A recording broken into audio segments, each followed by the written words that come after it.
Good evening, viewers, and welcome to this edition of Time to Talk. We have with us the Minister of Finance, the Honorable Nazim Burke. It's the beginning of 2013.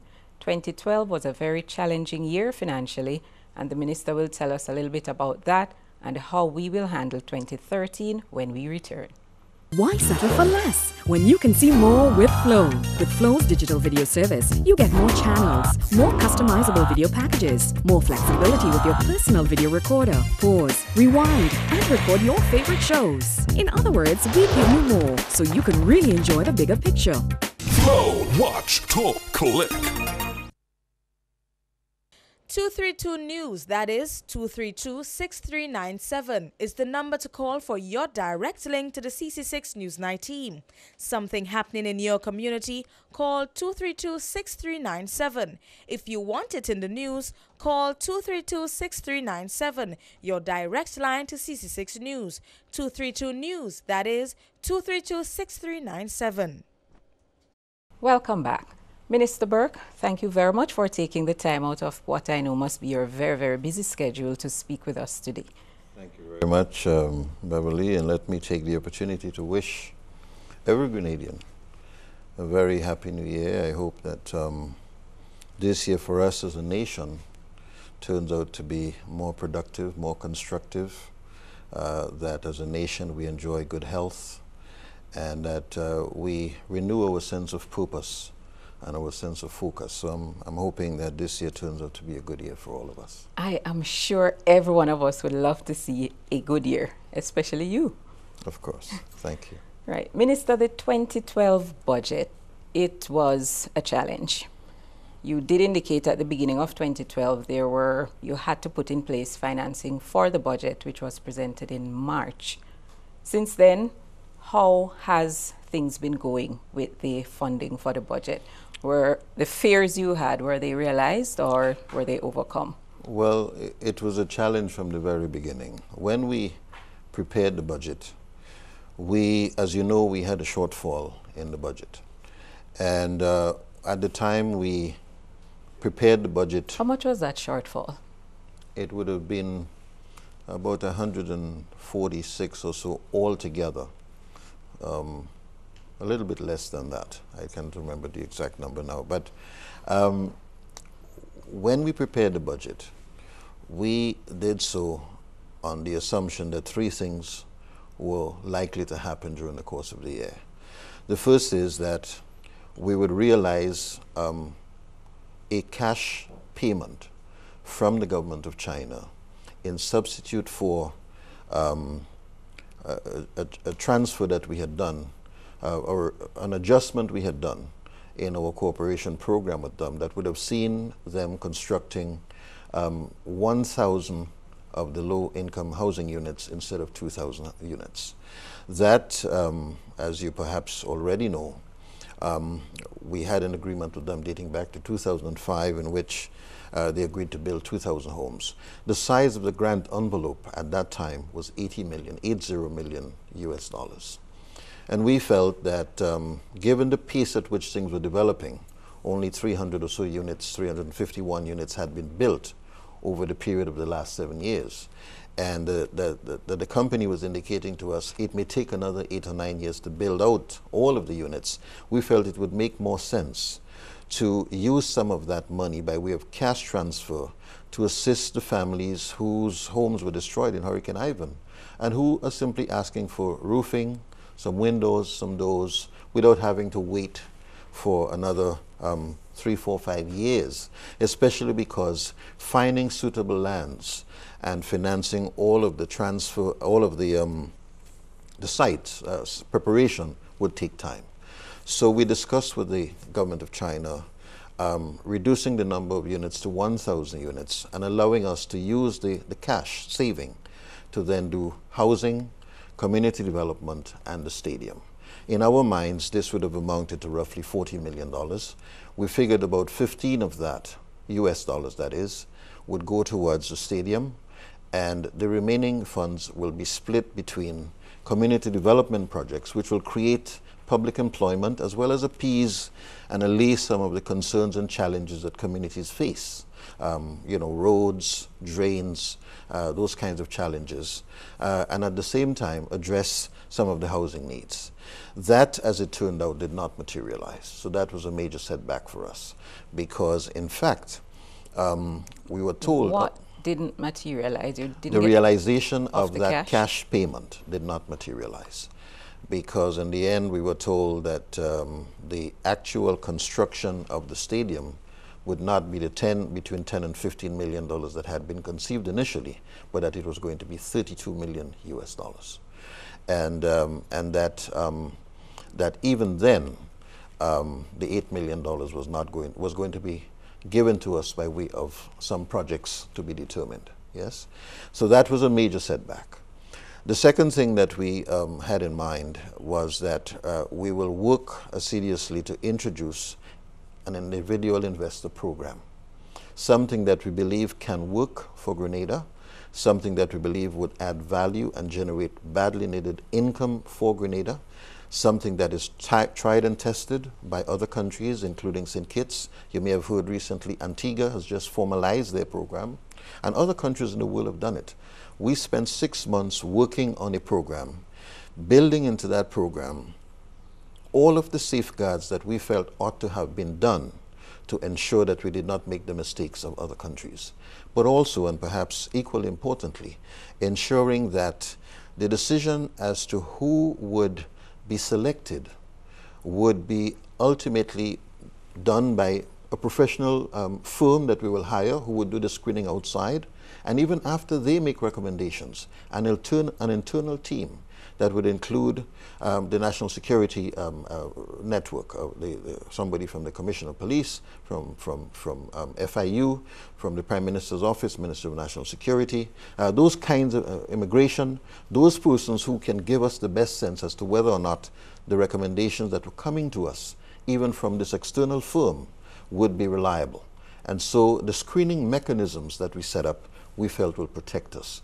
And we were told by the law firm that we hired, Henley and Partner, to advise us on this project, the largest immigration law firm in the world, and the one that had advised us in Kitts in their program, and has now, I believe, worked with Antigua on their program. That firm said to us, we feel confident you can make 35 million US dollars in the first year. And that this program can take you up to as much as $400 million a year when in full flight.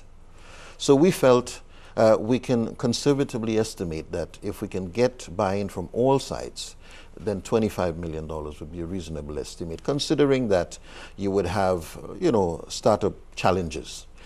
So we anticipated about $25 million. Why didn't that program work? Largely because there was pushback from the opposition, and there was some ambivalence even from some members of our own internal team. I think the fear that it would be seen as a passport selling program, and we tried to distinguish it quite clearly from a passport selling program. We were not just going to sell passport, it was an individual investor scheme that had been carefully conceived and developed, and we are prepared to defend it. And we spoke about it in the budget. We spoke about it. Not just in the budget, but we also spoke about it on some of the other programs. And the third projection that didn't come through?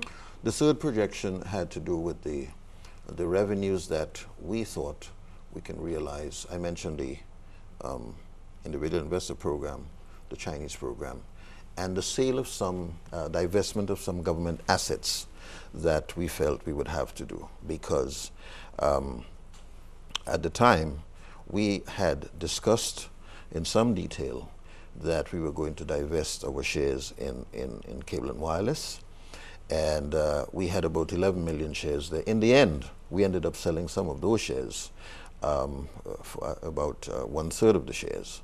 But what it meant was the revenues that we realized was even less than 1/3, because the price that we projected at, we got a lesser price, and the quantity that we were hoping to sell, which was to divest away. How much did you actually earn from selling these shares? We earned about $5 million US dollars. I think it was 5.6 million US dollars. Yeah.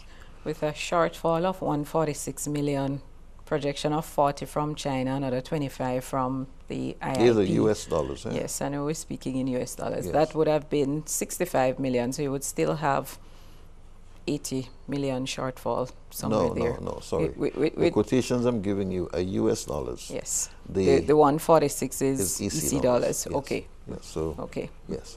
Okay. So that's I'm saying these were the three sources that while we did not articulate them in the budget very concretely, we had already conceived and thought about and worked through how we were going to address. But why wasn't this articulated in the budget? Because there were some concerns that that area funding for the budget was very vague. Yes, but you see, as it turned out, you know, everything the finance minister says is held to. Everything we see, we are held to. And should be. And that is right. And that is why I should not say something until I'm fairly certain about it. As it turned out, they did not materialize. So I would have, you would have been telling me today, well, you said you were going to get X and you didn't get it and so on. So we have to be balanced about it, yeah? But you presented the budget in early March. Yes. Couldn't you have taken the extra few weeks in the time allowed to find out whether or not these would happen before going to the nation with a budget? No, because you see, there is also a responsibility not to go too late with the budget. Constitutionally, we cannot go beyond April 30th with the budget. You had up to April. Yes, you presented in early March. Yes, but you don't want to do that. You don't want to play brinkmanship with the nation. Remember, in December, from January you start spending.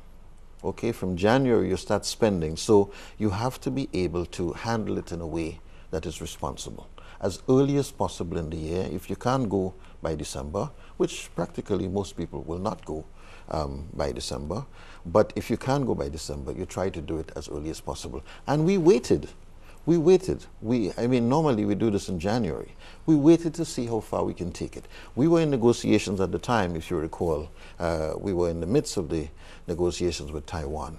We did not want to go into a budget saying, for example, that we're going to pay X or Y to Taiwan, knowing that they were very aggressive in the way that they were approaching us and then not fulfill it. So one may say that in hindsight you could have done it differently, but this was our thinking. Okay. Well, that was 2012 budget collapse. That's correct. 2013. I'm sorry, what did you say? I said that was 2012 budget collapse. Collapse? Yes. Why do you say collapse? Because we didn't get the money to fund the budget, and based on based on yes, but I would not call it a collapse. You see, a partial. Collapse, huh? Well, I don't know if collapse is the right word at all. I mean, why do you say collapse? Because we were not able to fund it, Minister. Yes, but you see, if you have a shortfall in anything, you don't refer to it as a collapse. I mean, I do not consider any shortfall. I don't hear a businessman saying that because his projected revenues were less than his actual revenues, that he experienced a revenue collapse. We've seen businesses close because they can't realize the projections. Yes, but we did not. We did not. Exactly so that's the point. So you cannot call it a collapse because yes, we can. No, I don't think it is a fair characterization. You see, if it is that we collapse because of it, then you can say a budget collapse. If it is that you experience a shortfall, then I think it is fair to say it's a shortfall. Experiencing a shortfall is a mild way of saying we're unable to meet targets. We've been late with salaries. We've defaulted technically on a bond payment. We have missed many of our marks, our financial marks, because we don't have money to pay. Right. So if we can phrase it in any term we want, but at the end of the road, we are at a place where we just cannot meet our financial obligations. Yes. And now we're into 2013. I'm sure your team would have started working on the budget already. What is it looking like? Right. But before I answer you, I should say this. We can phrase it in any way that we want, but we must phrase it in a way that is fair and that is truly reflective of the reality that has experienced. Now, we cannot say that it was a collapse. I insist on this. We can't say it's a collapse because it's not a collapse. It is a shortfall. Now, we experienced a shortfall. Of course, we were not able to make many of our payments as they became due. But who was? You tell me one country that you know that was able to make all its payments that we came to. None.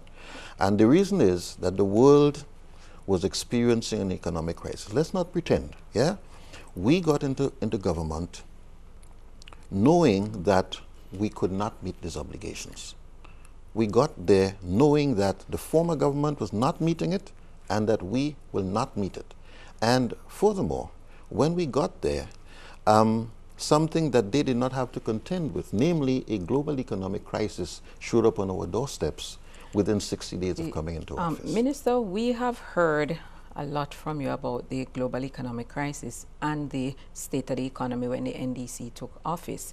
The economic crisis would have started while the NNP was in office. It did not materialize, or we in Grenada probably did not feel the impact of it until the larger countries were going through their struggles.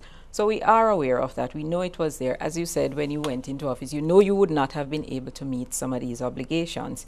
But the question would have been the plan put in place to handle these situations, knowing that they were there. Because on the political platform, these things are not told to the public. We don't hear of the realities of the economic situation. What we hear is that we have a solution, we can take the country forward. We can go from here to there. Right. Right. And that is why we need to look at the realities of the economies rather than look at what we need to say at a particular point in time. Right. Now, when we came in, we outlined a very clear plan for the country. Very, very clear plan for the country.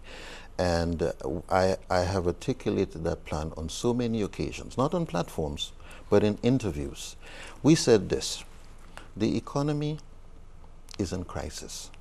We are going through a period of economic turbulence. Our first responsibility is to stabilize the economy. In the same way that a pilot taking a plane through a pocket of turbulence must concentrate not on the quality of food that is served on the aircraft, but on stabilizing the plane. So it makes no sense that the passengers are there quarreling about the quality of the food when the pilot and the flight attendants are focused on trying to stabilize the plane, because everyone can die. So first, we must stabilize the economy. How do we do that? We must ensure that those who are working remain working, first. Second, we must ensure that the persons who are not working, who run the risk of descending into poverty, because remember, it's already 25% unemployment in the country and 37.7% poverty. That's what we came to. That's what we met the morning when we went to work. So we must ensure... But it has gotten worse. Well, let's come to that. Let's come to that. We must ensure that those who are working keep their jobs. We must ensure that those who are not working, at the very least, the government must try to provide some short-term employment for them. It might be only a fortnight at a time, but you give this family a fortnight, you give that family a fortnight, and so on. We expanded significantly the bushing program to give effect to that. We introduced the farm labor support program to give effect to that, as a result of which agriculture has done very well, and we can come back to that. We said, in addition to creating these two sources of short-term employment, we must ensure that in the private sector, we do whatever is possible so that they do not have to lay off people. For example, in the case of the GCT as it then was, let's see how we can give them a break for that period. Yes. So we took all these measures, and then, perhaps most importantly, we said this: we must ensure that social safety net programs are maintained. This is our plan. First, stabilize. Second, for the medium term, undertake a program of reforms in the laws and in the institutions to be sure that when we get out of the crisis, we'll be ready to take advantage of the opportunities. And finally, and most importantly, we must identify those sectors of the economy that have the potential for long-term sustainable growth and put our efforts and resources on those. That's the plan that we set up, and I can tell you in detail how we've addressed each one of those. And we have to go to a break, Minister, but this is where the diametric opposition comes in, because these areas that you have outlined, we've seen a lot of people lose their jobs, we've seen a lot of businesses close, And we have also seen the private sector not doing very well. Let's talk so about the areas that. Let's talk about that. The areas to stabilize the economy. I don't agree with you, but let's talk about it. Okay. We'll be right back to continue our discussion with Minister Nazim Burke. Do you need access to the internet and computer services and don't have it at home? Flow, in collaboration with NTRC, ECTEL and the Government of Grenada, have established community access points in the following areas: Grand Roy, Willis, Montoute, Corinth, Marquis, La Porterie, Hermitage, Mount Rich, Mount Craven and Rose Hill. Visit the center closest to you and enjoy access to internet service, printing, photocopying, scanning and faxing for a low family rate. For more information, call 800-FLOW, that is 800-3569, or visit a center near you for more information and get started today. Why settle for less when you can see more with Flow? With Flow's digital video service, you get more channels, more customizable video packages, more flexibility with your personal video recorder. Pause, rewind, and record your favorite shows. In other words, we give you more so you can really enjoy the bigger picture. Flow, watch, talk, click. Welcome back, viewers. We are here in conversation with Minister of Finance, the Honorable Nazim Burke. And right now, Minister Burke is going to give us a little preview, a little glimpse on what the 2013 budget will look like for Grenada. Well, let me say that in preparing the budget for 2013, whether it's the National Democratic Congress that forms the government or the New National Party that forms the government, and I'm saying this because I don't expect that the budget will be read before the election. Minister, you should be saying when I come back to read the budget. Yes, but I do not determine the future. We are all in God's hands, as you know, and so I don't like to be overly aggressive about my own prospects. But what I want to say is, regardless of who forms the government, there are some basic issues that will have to be confronted by this government, by the government. The first is fiscal responsibility. How do you ensure that you use the limited resources that you have in the most efficient way for the country, minimizing unnecessary expenses and improving as much as possible the efficiency of mobilizing revenues? Yes? So that's the issue, the first issue there. The second one has to do with the debt. Debt sustainability. How does this country, a small country like Grenada, overburdened with its debt situation, find a way to put itself on a track that is sustainable in terms of servicing the debt? You raised the issue of debt payments earlier. We cannot afford to pay all the debts that we owe, to service the debts that we owe, and still be able to find sufficient resources to put in the capital programs that you need to do so as to expand the economy and create jobs. How do you create jobs? Long-term jobs especially. You do so by investing in productive long-term activities that will bring greater returns and cause the economy to grow. But let's look at how that will happen, because first of all, I know you have to be looking at how will you be financing the 2013 budget. With our downgrading after the bond payment, I know that has to pose some difficulties with our borrowing more, which we probably don't want to do and shouldn't be doing because of the size of the national debt now. What are the options that you would be looking at to raise money for the 2013 budget? Right, I'll come to you in a minute on that. Let me just identify for you what I see as the five critical things that any government will have to address. One is fiscal sustainability. One is the debt. The third one is economic growth. And it's important because you have these five issues that you're balancing and you have to decide how you're going to strike the appropriate balance between them. The third is economic growth. That's essential. If the economy is not growing, we will not be able to achieve very much. The fourth has to do with vulnerability. The natural disasters that we experience, the monies that we have to spend each time because rains come and flood out somewhere. Rains come and create a difficulty, hurricanes come, storms come, and we are starting afresh every time to spend capital monies that can go into new projects. So we have to find a way to build resilience going forward. That's the fourth broad area.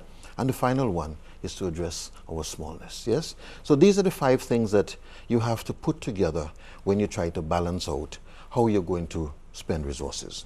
Now, the growth issue, we have already begun to tackle that, and we've articulated already how we are going to tackle that, because we've said we must spend money on the 5 transformational sectors. Yes? How are these 5 transformational sectors going to be financed? Well, I can give you quite a bit of detail if you like. We don't have much time for much detail, but just how to are say, they going to be just financed? to say very quickly, I'll tell you. In the case of education, health and wellness, our first big sector, we are working on a teaching hospital.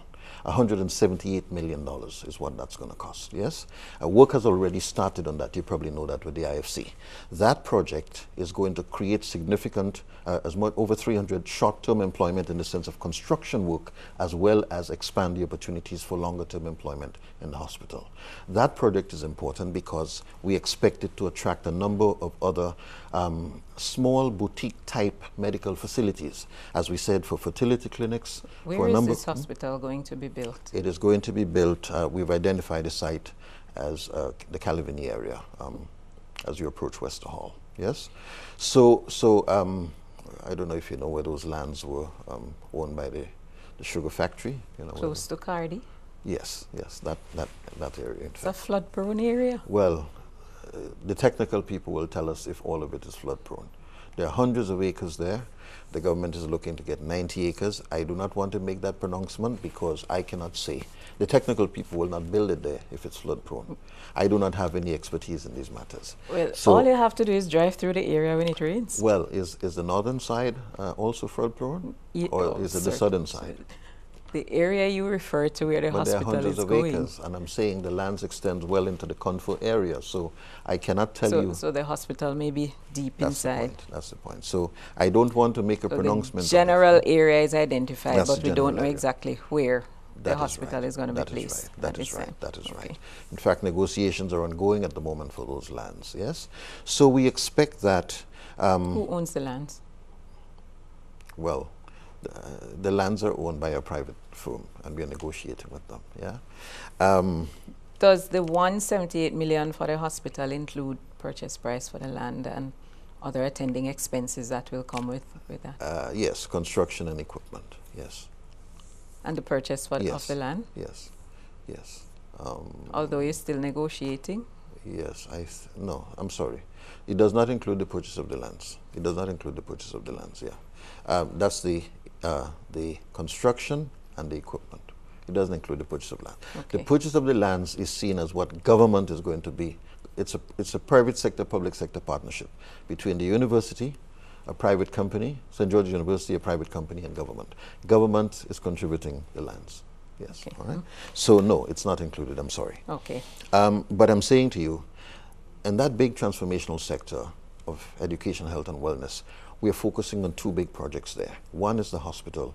The second one is the UE Open Campus, which will see $11 million invested starting in July, we are told, yes, at which classrooms, a library, conference centers, a cafeteria, and other facilities will be built out in phase 1 in the Hope area. That will create jobs, but it will also create new business opportunities in and around the university, whether it's for landlords who want to build apartments for students or businesses, supermarkets, and so on. It will create a new zone of economic activity, and that itself is something that is very important. So from the standpoint of activating that sector, we see these 2 projects as very significant. Before you go to the other one, the UE Open Campus, have they given you a sense of what area of study they'll be focusing on? Because we already have K-Ville, we already have St. Augustine, we already have Mona, who really specialize in their different areas. What is going to be the focus for this campus? I cannot say, but I want to say to you that more and more the university is moving away from these specialities. Barbados has just established a medical school. Jamaica has just established a legal school. So that is spreading, yeah? It is changing. Okay, and so the next area. Yes, the next area is tourism and hospitality services. There again, I think you understand the importance of that. We have managed, and we are proud to say, in 6 weeks, to conclude a negotiation with Sandals that will see them investing $270 million in Grenada. That has already started, and I'm not talking about the spin-offs that are associated. No, not a 6-week negotiation. I'm sorry? Sandals has been trying to come here for years. They just managed to conclude the deal at this time. No, That was said when they officially launched. They've been trying to come to Grenada for years. And at that time, over the last 6 weeks, they managed to negotiate with the government, tie up a deal, and now they're here. So that is why. Yeah, but we don't want to make it sound as if the negotiation started and ended in 6 weeks. I'm making it sound that it started and ended in 6 weeks because that is what happened. In other words, the expression of an interest in investing in Grenada and the conduct of negotiations between the government of Grenada and Sandals are two totally different things. They have been expressing an interest to come here for 12 years, yes? But and have had negotiations with government before. They may have, but not with us. But government is government. They may have had discussions before, but those negotiations flopped. Yes. And they flopped from a government that keeps saying that they are the ones who the private sector want to do business with. And we don't want to get into political discussions because we have a country to build. Right. So all I'm saying to you is 6 weeks of negotiations, and I think my statement is correct. 6 weeks of negotiations led to the conclusion of a deal with Sandals that will see $270 million invested in Grenada. Jobs, 425 construction jobs, more or less. The numbers are not exact, but again, over 300 persons are expected to be working there full-time in employment. Yes, the Four Seasons project. The government has managed to secure a loan of $115 million. The condition of that loan is that there will be a private developer coming to the table with $35 million to invest there. That has continued, the negotiations has continued there. While we are on the Four Seasons project, in June, it was said 300 million available for this hotel. 115 million US. In June, the figure given was 300 I'm saying million. it's $115 million US. So whatever the calculation is, that's the number. 115 million US. US dollars. Right. That's what we've said. What is that money going towards? It is going towards the construction of the hotel. I mean, physical, not studies, not all No. It's going towards the construction of a hotel. You wouldn't use 115 million US dollars to study about a hotel. Maybe not in its entirety, but what portion of it? No. Because that is for economic and technical cooperation according to what was released. By whom? By the government of Grenada. That's a news release which was sent out. Says the announcement of a loan under the China CARICOM Development Construction Fund for Economic and Technical Cooperation in the amount of 115 million. Right. So that's the language which was put around I that. don't think there could be any confusion at all about the language. The loan is given under the China CARICOM Cooperation Program. The Chinese government has created a fund of $1 billion under the China CARICOM Cooperation Program. Do we have this money or is it promised? I'm coming to you in 1 minute on it. Well, no, we don't have the money. We will not have the money until the bank disburses the money, until the conditions are fully satisfied. At what Banks point? do not just give you money to hold. I would hope they don't. Yeah. So what we are saying is we have secured a loan. We have secured financing. Yes. So what we are talking about here is 115 million US dollars given to a loan offer of 115 million US dollars given to the government of Grenada under the China CARICOM Cooperation Program. Yeah. So there are no differences or doubts about what it is and what it's for. It's to build a hotel. Negotiations have taken place with the Four Seasons. They have expressed an interest in doing the hotel. We are talking to a developer. The developer is to come to the table with $35 million. Negotiations are going on with the developer. Minister, remember when we spoke, could have been in November, you did say that Four Seasons may not be the brand that we're going with. That is still true. It may not be, because the ultimate brand is going to have to be agreed upon by the developer. In other words, the government can't just say, this is the hotel brand we go in with, because you have a partner who is bringing $35 million to the table. But we keep referring to Four Seasons. Because we believe it is the most natural fit. And we would love to see them there. And the developer agrees with you. This developer I've been asking you to name for a long time, which you haven't named. No, there's no secret. The main developer that we are talking to is Mount Hartman Estates Development. Owned by? Who are the principals? The principal that we know and have been negotiating with is Mr. John Hare. So, does he have other interests in Grenada? I'm sorry? Does he have other interests in Grenada? I cannot say to you. I don't know. What do you know about this person you're negotiating with? I'm sorry? What do you know about the person Well, you're it is not for me to try to tell you what we know about him or what his personal finances are. I don't know whether he has other interests. Perhaps you might be able to tell me as a result of your investigations, journalistic inquiries. But what we know is that he was associated with Cinnamon with Mount Cinnamon 88. Cinnamon 88, and that as a result of whatever corporate changes that have gone on between the principal holders of Cinnamon 88, he has ended up as a principal shareholder of the company. And he will be putting in 35 million, is the figure that mentioned? that is the intent. That is the intent. So government will be the major owner. Yes. Yes. Will own a hotel. That is the intent. Not that it will own a hotel, it will be a major shareholder in a hotel. Okay. Yes. We will not delve into the details of that because we want to move along quickly with the other areas that will be going into the 2013 budget. Yes. So on the hotel side, that's important. On the agribusiness side, the third area, government, we are expecting, of course, private individuals to continue, especially the small agro-processors. We want to lend support to that sector because we believe that they have the potential to do a number of things that we are not realizing yet in terms of niche products that can be exported. Yes? So support for the small agro-processors is going to be an important feature, I believe, and ought to be an important feature. The other thing, though, is but that financing for agribusiness, where is that going to come from? It will have to come from the private sector.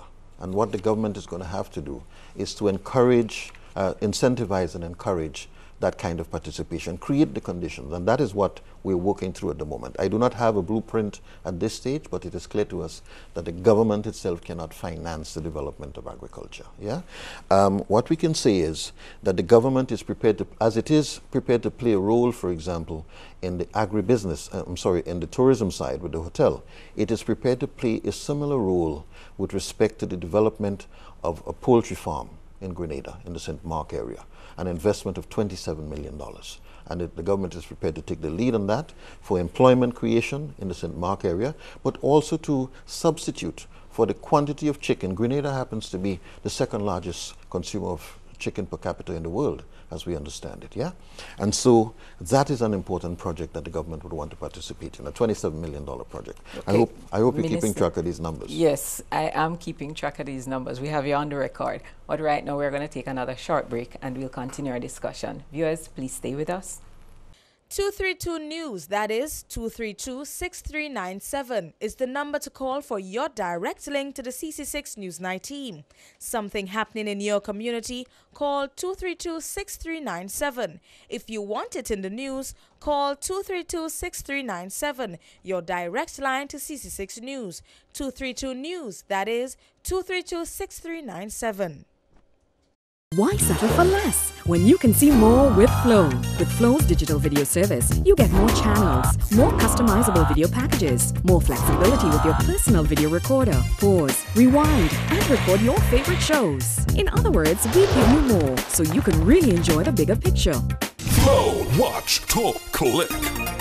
Welcome back, viewers. The minister, before we took the break, was outlining the different areas that will go into financing the 2013 budget, and he has two other areas that he'll tell us about. Right. There are two areas I want to tell you about, and there are two other things I want to add to that. Yeah. The first is that in respect of the other areas, Well, we've said quite a bit on energy in the last couple of days, yeah? So energy development is a big area. Here again, it's going to be private sector development in the first instance, yes? But again, the government is playing a leading role there. You know that the government received a grant of $2.5 million, euros, I'm sorry, for the wind energy project in Carriacou. The intention is to put that equipment into a special purpose vehicle in which government will own the shares as it relates to the equity it brings in through that equipment. Minister, I need to have you back for another discussion on energy. That's fine. Nothing but energy. That is fine. So we'll but look I'm at saying that. energy but is moving. We recently yes? signed an agreement with Trinidad and Tobago as well. The hydrocarbon agreement, yes. How is that going to feed into our budget? At this moment, it is difficult to say because we are expecting a delegation here from Trinidad on the 22nd of January. But what I can tell you is this. We have signed a cooperation agreement earlier this year. The cooperation agreement agrees to engage in further cooperation. You would have heard about Block 21, that famous Block 21, through which our boundary runs.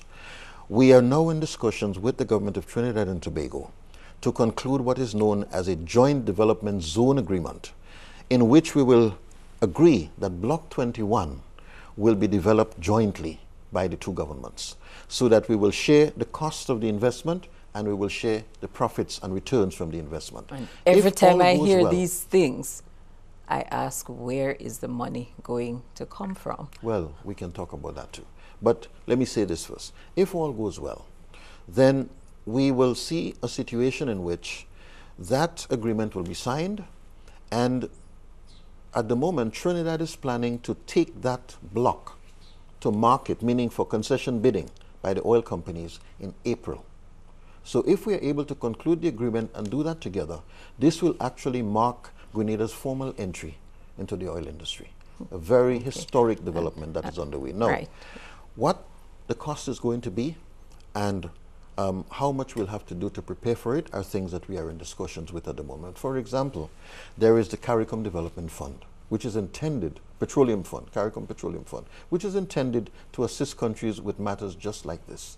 So we are exploring options at the moment. That's one of them. The other one is talking to friendly governments to see how they can be of help, to raise the money that we need. It may well be that if you have a 45% stake, you may say to somebody, look, I don't have the cash to do it up front.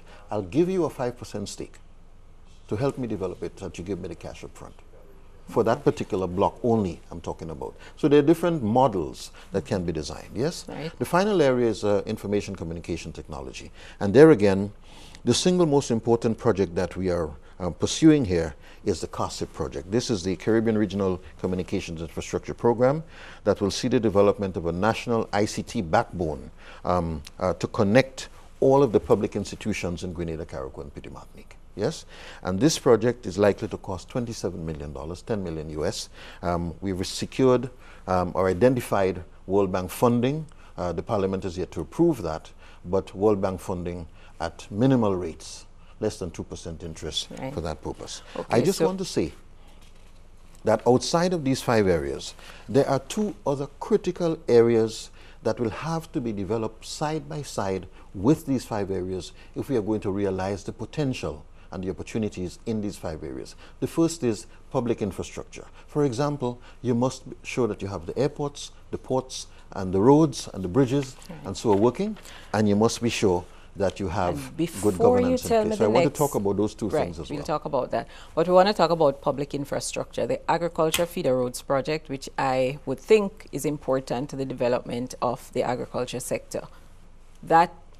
What is the status of it? CCC has been given the contract, we know. CCC has been given the contract. CCC has written back to the government, essentially saying that they would wish to have the matter of the outstanding loans, outstanding monies owed to CCC paid up before they would start work on the project. They are saying they want this 18 million, roughly, that it is they want this entire amount. It's perhaps closer to 15 million now, but they're saying they will want that paid up. I'm sorry? Some has been paid because some the was original paid at the figure very beginning, yes. Now it is, I think, closer to 15 million just So over they have 50. been paid 3 million of this amount I can't already? remember the exact numbers. I don't want you to quote me there because I do not have that number at the top of my at my fingertips. But I know that we have made at least one payment to them, so the numbers have How been long reduced. ago? At the very beginning, perhaps about a year ago. Yeah. Okay. But what we But can Kuwait has directed that they be paid before work starts on phase 2? well, I don't know whether Kuwait can direct that they be paid. This is not a loan from Kuwait. Yeah, this is a debt. This is not a debt to Kuwait. This is a debt to CCC, a private company that is owed some money in respect of a contract, and what we are talking about now is another contract. Yes? So is it that they will not be moving forward until they are paid? Well, I'm saying we received correspondence to that effect. And what is going on now is that there are conversations taking place in that regard. I'm not at liberty to speak about the details of these conversations at this stage, but negotiations are going on in relation to that matter. But our loan, the country's loan from Kuwait for phase 1 of that project, what's the status of that loan? Phase 1? Phase 1 has been dealt with. Right, but has the money been paid back? It's the loan I'm referring to, not the work. Because Kuwait did fund phase 1 as well. Yes, no, we're still owing. We're still owing them. In fact, we are in arrears on one of our loans in relation to Kuwait at the moment. But how bad? I'm sorry? How bad is it? Could be about 5 million. About $6 million.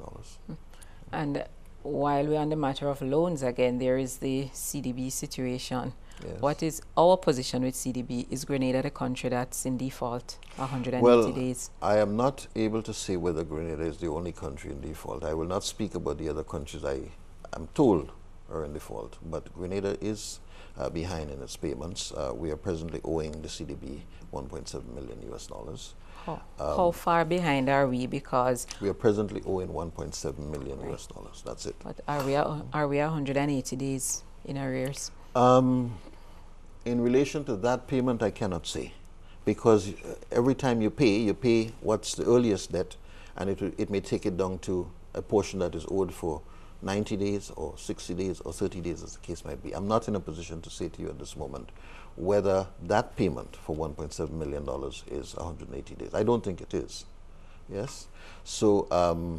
but the CDB was downgraded by Standard & Poor's because they say one of the member countries... Yes, well, we have made payments since that downgrade. I can tell you that at the time... Right, but did we contribute to this downgrade? I can't tell you. Standard & Poor's can tell you that, and the CDB. I could not say what were the criteria, what were the, the criteria that was used to downgrade, what were the factors that were taken into account over and above one arrears. of the factors was this member country who is in Right. Now, if that is so, is it Grenada? Well, Grenada, as I said, Grenada is in arrears, so I cannot But you don't know if it's 180 days? No, I can't say that. Okay. I would not want to tell you things that I don't Do really the countries know get reports from the they CDB do, on but a I do regular not basis? go through all these reports myself. Usually I would get... A critical situation like this you'd be updated on? Yes, in fact we have meetings every Tuesday morning. We have a management team every Tuesday morning in which I get a full report on cash flow, on the finances and so on. So I'm saying to you, at this moment I cannot tell you whether we are 180 days behind. I can say to you that we are in arrears, $1.7 million, and that we have been making payments and have made payments since the downgrade of... How is this affecting our CDB funded projects? Well, potentially it can freeze up the projects. Potentially it can freeze up the projects. At this moment I cannot say that it has done so, but it has the potential because the loan arrangements with the CDB are such, and all the multilateral organizations are such that if you are in arrears on your payments to a very bad extent, it is within the discretion of the bank to say two things. One, we will not allow you to disburse the monies that are under the program to finance the capital projects that you have going with us, and two, we will not receive and entertain any further applications for new projects before the bank. So you're saying at this stage you are not sure if the projects have been affected I'm as saying yet? at this stage the projects have not been affected. Okay. In other words, it has the potential to do so, but as long as we bring that payment up to date. Are you up to date with the contractors who have to be paid from these monies? I cannot tell you that. I don't know. The Ministry of Works would be in a better position to tell you that. I really don't know if we are up to date with the contractors. But in any case, part of the monies are paid by the CDB, part of it is paid by government, because there's a counterpart financing component to all of these transactions. Okay, and while we're on the subject of payment, maybe just to backtrack a little bit, the difficulties that the ministry had experienced last year with meeting salaries and other monthly obligations, how is this being dealt with to ensure that we don't have this situation in 2013? Well, first of all, let me say, we had difficulties in 2011, yes, but those difficulties, let's not exaggerate them, yeah? There was only one occasion, yes, only one occasion when payments were actually made outside of the month for which the payments were due. They were late in the sense that people were expecting the money on Thursday, but they got it on Monday, but still within the month that we're talking about for which they're being paid. So let's not exaggerate it, yeah? The truth is that we could never absolutely guarantee that we'll be able to make every payment that we have on time. The country does not generate sufficient revenue to meet all of its obligations. There's no other more sophisticated way to say that. This country does not generate sufficient revenues. The government does not collect, the government collects personal income taxes from only the people who earn in excess of $60 million, 60. $60,000. Right? $60,000, I'm sorry. In St. Vincent, that number is 17,000. The government collects the VAT. In the same St. Vincent, the VAT is also collected 15%. The VAT is collected in all the other countries 15%. The VAT is collected in St. Kitts 17%. The government has exempted a number of goods from the VAT, much more than the other countries, with the exception perhaps of Trinidad that has now brought some new stuff on. The government has given concessions to farmers, to hotels, to agricultural entities, to machine operators, you name it, yeah? Right. So the revenues are not sufficient to meet these obligations. So we could never give you a 100% guarantee, but I can tell you we are working to make it happen, and we have been making it happen. Minister, the NIS certainly has been working with the government. As you have said yourself, you've had business with the NIS in dealing with these situations. Do you know what the impact is on the finances of the NIS in relation to the assistance that it has given government? No, I don't know what the impact is on the government. No, and I don't want to refer to what has happened between the government and the NIS as assistance.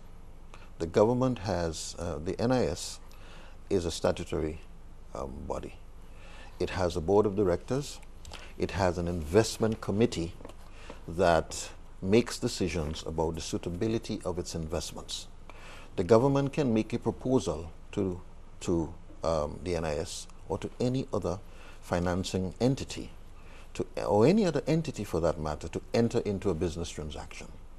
The board of the NIS and its investment committee will assess that investment proposal and make an investment decision as to whether or not they wish to participate. So this is not an assistance, it's not a charity. But the board has government appointees.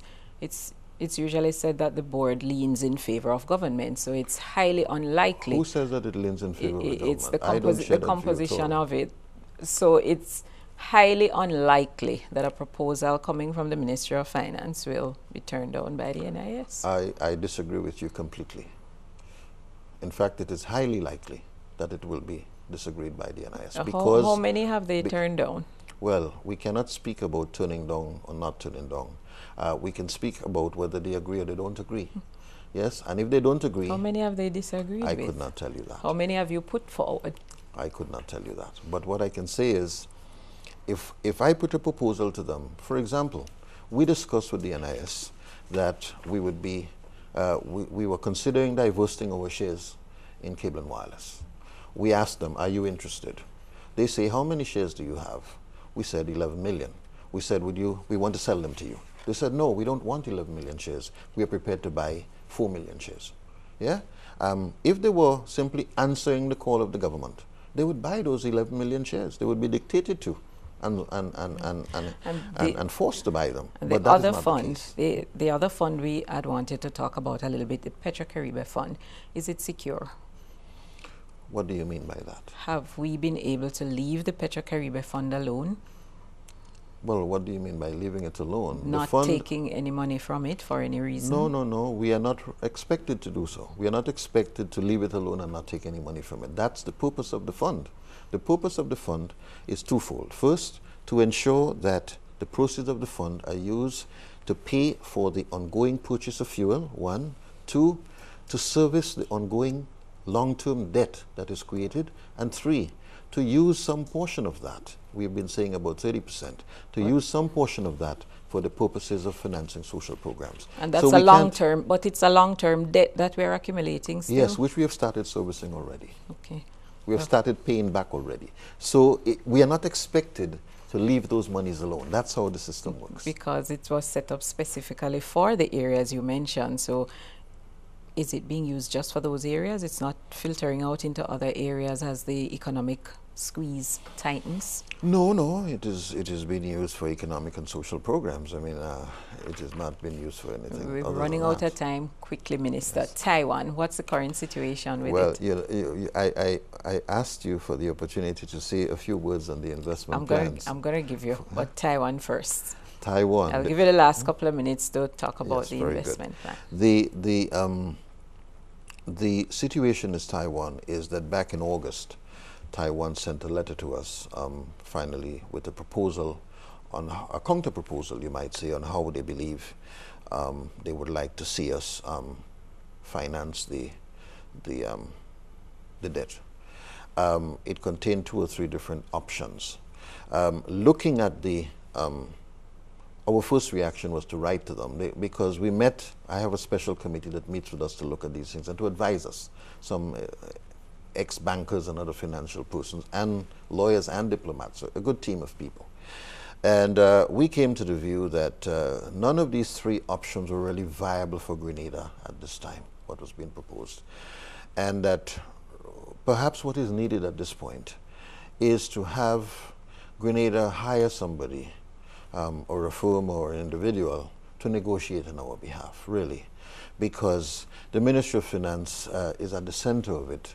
We can talk to them about it, but really, they ought not to agree with us. And sometimes, even if you're a lawyer, you don't want to be doing your own case. It's better to hire a lawyer to do your case. So we believe that it is useful to have an independent person coming with a fresh pair of eyes, looking at the situation and helping us to solve it. We're down to our last couple of minutes. So and this is where we're thinking, you know? Right, so as it is now, in a nutshell, with Taiwan, nothing has been done. We have sent a letter to them saying that we will come to them with a proposal shortly. And what time frame you're looking at to do that? We did not do a time frame, but of course in the last few months, we have been caught up in just the challenges of survival. You know, it has been a very challenging period the last few. So we can expect Taiwan to come back with a vengeance again? Well, I don't want to. I'm not put myself in the mind of Taiwan. Well, they have been very aggressive in the past. Yes. We can expect that negotiations will continue. Whether they will come with aggression, I think, is an open question. But we have to be prepared to solve the problems. And what we're saying to you is, we have to look at the debt issue very closely because the situation is really not sustainable. And that's why I'm saying that the budget this year will have to look at all of these issues. I was saying to you earlier that in addition to the 5 areas that we've identified as the transformational sectors, special monies are also to be invested and are being invested first in public sector, public infrastructure, which is necessary to support the programs, and secondly, in building the institutions of good governance.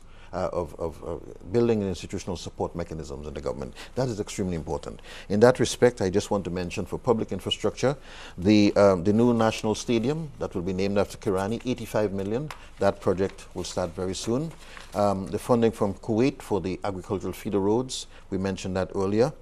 The regional risk reduction program, which again is extremely important, regional risk, disaster risk reduction program that will see the construction of 2 bridges in Guave, that will see the rehabilitation of 2 schools, the Holy Innocent School and the St. Patrick's Anglican, that will see the rehabilitation of the Kadruna Home and the Hillsview Home, that will see the purchase of new fire equipment for the airport, as well as Jaws of Life equipment for the airport.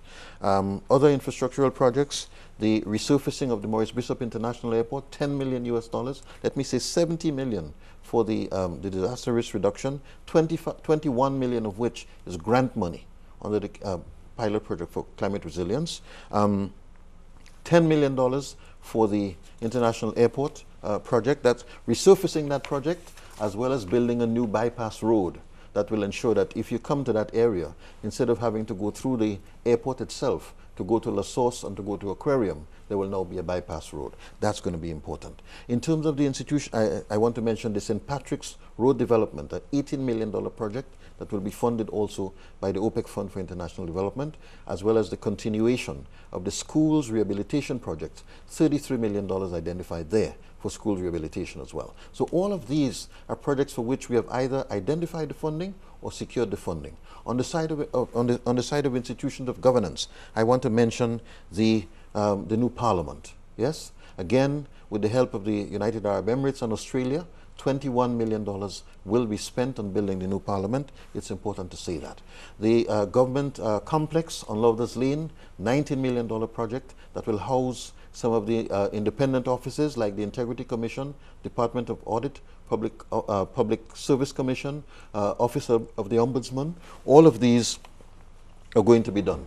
The long-awaited Governor General's residence, which has not been built since the hurricane. The drawings have been done for that now as well, and we intend to do that project. The Halls of Justice project.